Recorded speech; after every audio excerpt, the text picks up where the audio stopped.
situaciones. Pero para aclarar este tema, principalmente estamos con el doctor Carlos Caro, a quien le damos la bienvenida porque está con nosotros para hablar sobre ello. ¿Qué tal? ¿Cómo está? Claro, gracias por la invitación. Gracias a usted por venir. Bueno, empecemos con esto que veníamos conversando un poquito respecto a lo que significa y consiste esta ley y además cuál es su alcance en el trabajo de la labor policial. Claro, esta ley que modifica el decreto legislativo 1186, lo que trae consigo es una novedad, ¿no? La ampliación del concepto de legítima defensa por parte del policía.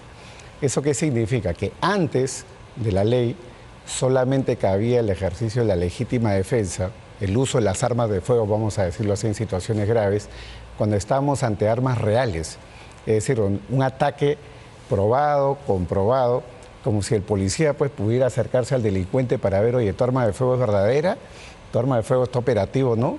Y era un absurdo que en la jurisprudencia varios policías estuvieran ni siquiera procesados, incluso sentenciados y condenados por haber hecho uso del arma de reglamento, pese a las situaciones que estamos acá mencionando. Entonces, ¿ahora qué se dice? Se dice que la legítima defensa opera en los casos en los que primero hay flagrancia. Es decir, un requisito fundamental es flagrancia, no cuasiflagrancia. ¿Qué es la cuasiflagrancia y la flagrancia para entenderlo? Claro, el Código Procesal en el artículo 259 define la flagrancia en dos términos.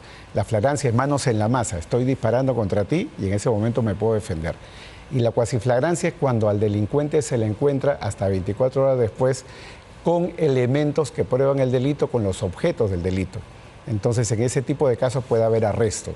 Pero no puede haber disparo. No puede haber disparo porque esta norma es muy restrictiva. Solamente en los casos de flagrancia, donde de forma inmediata el policía entienda que esta persona está haciendo uso de la fuerza, me refiero al delincuente, el agresor, a través de un arma de fuego, un arma letal, incluso dice la ley, y esto es nuevo, si el arma es inoperativa o el arma es falsa. Y es ahí donde se ha generado esta polémica en torno a, primero, qué significa abatir, ¿no? Y yo creo que acá hay que aplicar criterios de proporcionalidad, porque no se trata de, oye, abatir mato directamente, eso no se puede hacer así. Tiene que haber uso de la fuerza con proporcionalidad.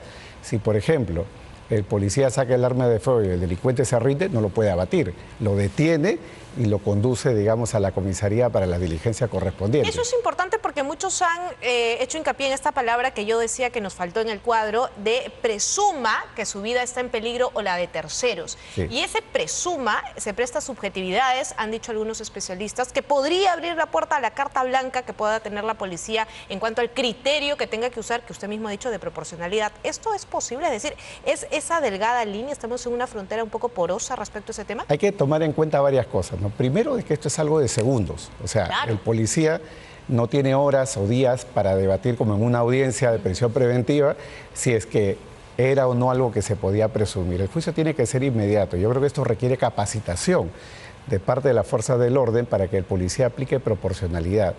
La presunción, en términos de la ley, implica elementos objetivos. Por ejemplo, ¿no? Si estamos hablando de que el delincuente tiene algo en la mano y es de noche, evidentemente el juicio de proporcionalidad no puede ser el mismo que si es de día. Si veo de que es un arma de juguete, evidentemente o no. Pero si es que no es posible diferenciar si el arma es operativo o no, porque puedo tener una pistola, pero la pistola de pronto no funciona, porque simplemente la uso para amenazar y yo soy el delincuente en el ejemplo. En ese tipo de casos no hay posibilidad para que el policía dude. Si está empuñando el delincuente el arma contra un tercero, el policía está autorizado a usar su arma de fuego para abatir, hablemos de ese término genérico, al delincuente, ¿no? Y abatir significa varias cosas, ¿no? Detener, lo menos grave, lesionarlo, porque no necesariamente lo tiene que matar, o la última ya implicaría quitarle la vida para salvar a otra persona. Pero en esas distinciones que hace usted, ha tocado un tema de, por ejemplo, herirlo. Y ya hay protocolos y reglamentos de la propia policía en cuanto al uso de arma de reglamento y en intervenciones u operativos de cómo deberían actuar, ¿cierto?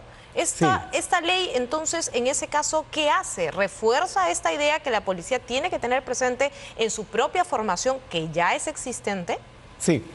Ya en la formación policial evidentemente está introducido el criterio de proporcionalidad, estos datos objetivos para tomar una decisión que es en segundos, pero el dato nuevo es lo que mencionaba hace un momento, ¿no? Es decir, que se puede usar la fuerza incluso en situaciones en las cuales el arma es inoperativa, es decir, tengo un arma de fuego, pero que no funciona porque no tiene balas o no funciona porque es vieja y está, digamos, está preparada precisamente para no gatillar, o incluso un arma falsa, que hay veces es difícil o imposible diferenciar en una situación concreta. Esos dos supuestos, arma falsa y arma inoperativa, es lo nuevo y eso hay que introducir en los manuales. Y está el otro lado de lo que también se cuestiona. Por ejemplo, el diario Correo ha sacado información de que hasta el momento, en este lapso de 3 meses, se han presentado más de 1.100 denuncias por inconductas de la Policía Nacional. Y entre ellas, por ejemplo, está precisamente el no cumplimiento adecuado de sus funciones. Y esto puede llevarnos a una infinidad de casos que puedan estar siendo investigadas dentro de la propia Policía Nacional. En el caso de la policía que finalmente pueda estar en este margen, que haya una inconducta funcional, ¿cuál es la certeza del ciudadano y la confianza de que pueda actuar con esta probidad que se necesita en los criterios que usted ha mencionado en cumplimiento de esa ley? Claro, hay que tener en cuenta de que estamos en estado de emergencia. Eso no es carta libre, no es un cheque en blanco para que la policía haga lo que quiera. Los policías y sus grupos de formación tienen muy claro de que en los estados de emergencia hay derechos constitucionales que resguardar, no puede haber abuso de autoridad. Si la población considera que en un caso concreto el policía abusado se excedió de sus funciones o incluso, por ejemplo, acá usa el arma de fuego fuera de esas situaciones, es decir, donde no hay un peligro inminente para la vida de alguien, evidentemente esto es algo que tiene que ser reportado. Y yo creo que ahí está el principal problema que puede tener la policía, que es tener una inspectoría que actúe con rapidez, sobre todo en la situación de emergencia en la que estamos, porque por un lado necesitamos evidentemente combatir la delincuencia, pero por otro lado la población necesita tener garantías y seguridades para aquellos que se puedan ver afectados por estas inconductas de la policía. ¿Y no vemos allí un arma de doble filo? Por ejemplo, este caso que vimos recientemente que fue muy conocido en medios, de la detención de 6 personas que fueron incriminadas, les pusieron armas de fuego, les pusieron droga y les imputaron ciertos delitos cuando eran inocentes, y ellos lograron probar junto con su defensa de que habían pues sido engañados para llegar hasta este punto y simplemente ser parte de un operativo que nunca fue real. En ese marco, la policía pudo haber justificado tal vez dispararle a uno de ellos y luego colocar el arma y decir, bueno, es que tenía un arma. Y en ese caso, ¿qué pasa? Claro, efectivamente, ¿no? Este tipo de excesos se pueden dar y eso tiene sus consecuencias, incluso penales, fingir pruebas, encubrir al verdadero delincuente. Eso tiene, digamos, una carretera propia, que es el de las responsabilidades funcionales y hasta penales de parte de estas personas. El detalle es si la ley, pese a que yo he dicho nuevo varias veces, introduce realmente un criterio nuevo. Si nosotros vamos a la literatura penal y vamos a la jurisprudencia, nos vamos a dar cuenta en verdad de que este es un problema antiguo.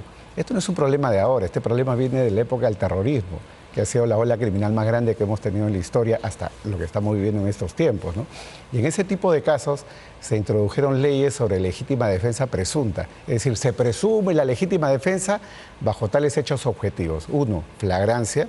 2, que el delincuente es un arma de fuego, verdadera, falsa, inoperativa, lo que fuera. Y yo creo que ahí está el quid, porque, digamos, en términos generales no hay una gran novedad. Lo que hay es una ley explícita ahora que en cierto modo persigue proteger al policía, porque el policía también en cierto modo está descuidado porque los procesan, los sancionan, incluso hasta los han encarcelado por haber hecho uso regular, digámoslo así, de su arma reglamentaria. Entonces, evidentemente, puede tener una lectura ambivalente, el doble filo, ¿no? Sí. Para aquí o para allá, ¿no? Pero yo creo que, digamos, en la medida que la ley, la jurisprudencia ya contemplaban esto, aunque no de forma expresa, creo que es un avance, una clarificación y una cierta garantía para las policías frente a los jueces que, como hemos visto, hay veces dictan directamente detención preventiva contra un policía inocente. Solamente para terminar y bastante puntual, doctor Caro, pero ¿usted no cree que se está atacando el problema de la criminalidad desde un punto de vista más legalista cuando es un problema estructural? Sí, sin duda, ¿no? Este es un tema que una golondrina no hace un verano. Esto es una curita frente al problema que nosotros tenemos, ¿no? Y yo creo que esta ley lo único que está haciendo es dar cierta garantía al policía, pero las razones de la criminalidad son razones estructurales. Muy bien, muchísimas gracias al doctor Carlos Caro por estar con nosotros y aclararnos un poco este panorama legal. Entonces, que se inicia con esta promulgación de la ley. Vamos ahora con información.